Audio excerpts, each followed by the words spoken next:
dicium oleh bibir-bibir ketika kulit tersebut menjadi sampul daripada ayat suci Al-Quran. Saudara-saudara, andaikan kalian punya kulit satu buah, itu kulit dibagi dua, setengah kulitnya dibikin sendal atau dibikin dompet atau dibikin tas, setengahnya lagi dibikin sampul daripada ayat suci Al-Quran. Kulit, satu kulit yang sama, tetapi setengahnya kalian bikin dompet, kalian bikin sendal, kalian megang gak harus punya wudhu, kalian taruh di tempat yang hina gak ada masalah, kalian mau lempar ke tempat sampah tidak ada masalah. Akan tetapi kulit yang satunya lagi yang kalian bikin sampul daripada ayat suci Al-Quran, kulit tersebut ketika kalian pegang harus punya wudhu, megangnya harus penuh akhlak, harus penuh ta'zim, harus penuh hormat, ditaruh di tempat yang tinggi. Kulitnya sama, akan tetapi kenapa yang satu menjadi mulia, yang satu menjadi mulia? Karena menempel dengan sesuatu yang mulia. Begitupun keadaan kita pada malam hari ini, saudara-saudara, kita menjadi mulia karena memuliakan Nabi Muhammad. Kita menjadi agung karena mengagungkan Nabi Muhammad. Kita dipuji oleh para malaikat karena duduknya kita memuji baginda Nabi besar Muhammad sallallahu alaihi wasallam. Saudara-saudara sekalian yang dimuliakan oleh Allah, saya perjalanan dari jam 5 sampai ke sini sekitar jam 12 tadi. Sekitar 7 jam perjalanan saya sampai ke sini untuk menyampaikan ilmu. Jikalau bagi saya tidak ada kata capek, tidak ada kata jauh untuk menyampaikan ilmu, untuk menyebarkan ilmu, maka bagaimana mungkin ada kata jauh bagi kalian untuk mencari dan menuntut ilmunya Allah Subhanahu wa taala. Saudara-saudara sekalian yang dimuliakan oleh Allah, pertama, kita duduk di sini dalam rangka salawat akbar. Hadirin sekalian, sebagaimana banyak hadis yang telah kalian dengar. Qala Rasul sallallahu alaihi wasallam, "Man shalla alayya salatan wahidah, sallallahu alaihi biha asyra." Barang siapa yang bersalawat kepadaku, kata Rasulullah, 1 kali, maka Allah bersalawat kepadanya 10 kali. Salawat dari Allah adalah rahmat, salawat dari malaikat adalah maghfirah, sedangkan salawat dari umat itu adalah doa. Saudara-saudara, Allah mempunyai satu malaikat yang dimana malaikat tersebut sampai detik ini dan sampai hari kiamat, malaikat itu berada di sisi kuburnya Nabi Muhammad. Malaikat itu berada di depan kuburnya Nabi Muhammad, yang dimana jikalau ada setiap umat yang bersolawat kepada Nabi Muhammad, maka malaikat itu berkata, "Ya Rasulullah, fulan bin fulan, fulanah binti fulan, disebutkan engkau punya nama satu persatu di depan kuburnya Nabi Muhammad. Fulan bin fulan, fulan bin fulan, fulanah binti fulan. Orang ini pada malam hari ini mereka bersalawat kepadamu ya Rasulullah."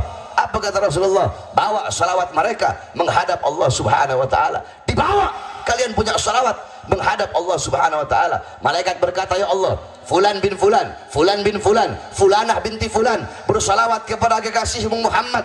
Apa kata Allah? Allah berkata, "Akan aku ciptakan dari setiap satu huruf dari salawat yang mereka baca."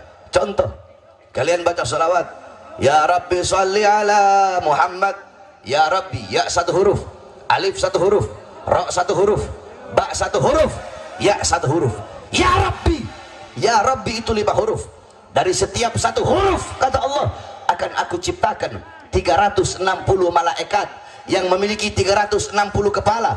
Di setiap kepala memiliki 360 wajah. Di setiap wajah memiliki 360 mulut. Setiap mulut memiliki 360 lidah. Setiap lidah berbicara dengan 360 bahasa, yang dimana malaikat tersebut akan bersujud kepadaku, kata Allah, sampai hari kiamat. Dan malaikat itu tidak akan mengangkat kepalanya dari sujudnya sebelum aku mengampuni dosa-dosa umat Muhammad yang bersalawat kepadanya.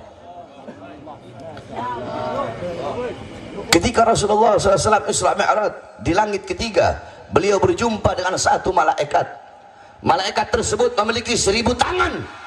Di setiap tangannya memiliki 1000 jari. Rasulullah bertanya, "Wahai malaikat, begitu hebat engkau. Allah ciptakan engkau punya 1000 tangan. Setiap tangan engkau punya 1000 jari.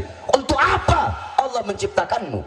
Dijawab oleh malaikat tersebut, "Ya Rasulullah, aku Allah ciptakan untuk menghitung setiap tetesan-tetesan hujan yang jatuh dari langit ke bumi."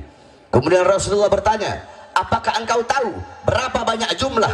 Apakah engkau tahu berapa banyak bilangan setiap tetesan hujan yang jatuh dari langit ke bumi semenjak Adam diciptakan hingga saat ini? Apakah engkau bisa menghitung berapa banyak tetesan hujan yang jatuh dari langit ke bumi?"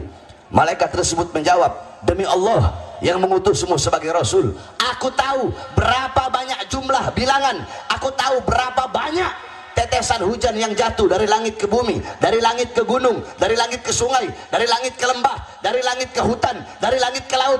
Aku bisa menghitung setiap tetesan-tetesan hujan tersebut dari zaman Nabi Adam sampai detik ini. Aku tahu berapa banyak jumlah dan bilangan tetesan hujan yang jatuh dari langit ke bumi ya Rasulullah. Rasulullah merasa takjub, Rasulullah merasa kagum dengan kehebatan malaikat tersebut. Kemudian malaikat itu tiba-tiba berkata, akan tetapi ya Rasulullah, aku punya kekurangan, aku punya kekurangan, aku punya kelemahan.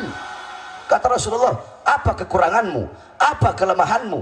Malaikat tersebut menjawab, kekuranganku, kelemahanku, yaitu ketika umatmu berkumpul di suatu perkumpulan, ketika umatmu berkumpul di satu majelis untuk bersolawat kepadamu, disitulah kekurangan dan kelemahanku, karena aku tidak bisa menghitung berapa banyak rahmat dan pengampunan yang Allah berikan kepada umatmu yang bersolawat kepadamu ya Rasulullah. Saudara-saudara, tetesan hujan yang jatuh dari langit ke bumi semenjak zaman Nabi Adam, malaikat itu bisa hitung. Tetapi pada malam hari ini, malaikat tersebut sedang bingung karena tidak bisa menghitung berapa banyak pahala, rahmat, kasih sayang dan pengampunan yang Allah berikan kepada kalian yang duduk di sini bersolawat kepada baginda Nabi besar Muhammad sallallahu alaihi wasallam. Maka beruntung kalian, berbahagialah kalian, karena Allah menjadikan lidah-lidah kalian adalah lidah-lidah di dunia basah dengan bersolawat kepada baginda Nabi besar Muhammad, sehingga lidah-lidah yang di dunia basah dengan solawat itu adalah lidah-lidah yang kelak di akhirat akan basah dengan telaga Al-Kautsarnya baginda Nabi besar Muhammad. Apalagi kita duduk di sini membaca maulid, membaca sejarah Nabi Muhammad, membaca tarikh Nabi Muhammad, sirah Nabi Muhammad yang dipimpin oleh Habib Hashim Al-Haddad. Saudara-saudara, setiap dibacakan maulid Nabi Muhammad, maka di situ Nabi Muhammad SAW hadir. Rasulullah hadir ketika dibacakan maulid. Akan tetapi karena terlalu banyak kedua mata kita berbuat dosa, terlalu banyak kedua mata kita bermaksiat, terlalu tebal dinding penghalang sehingga kedua mata kita tidak bisa melihat hadirnya baginda Nabi besar Muhammad SAW. Saudara-saudara, ada satu daerah yang dimana setiap bulan maulud di daerah tersebut orang-orang berbahagia, bergembira dengan lahirnya Nabi Muhammad SAW, sampai-sampai mereka menembakkan senjata. Kalau kita pakai petasan, kalau di sana mereka pakai senjata, saking bergembira, berbahagia merayakan kelahiran Nabi Muhammad sambil mereka membaca maulid Nabi Muhammad. Nah, ketika mereka sedang menembakkan senjata mereka, tiba-tiba ada satu buah peluru yang nyasar di kepalanya seorang anak kecil yang orang tuanya beragama Nasrani. Maka tiba-tiba orang tuanya membawa anaknya ke rumah sakit.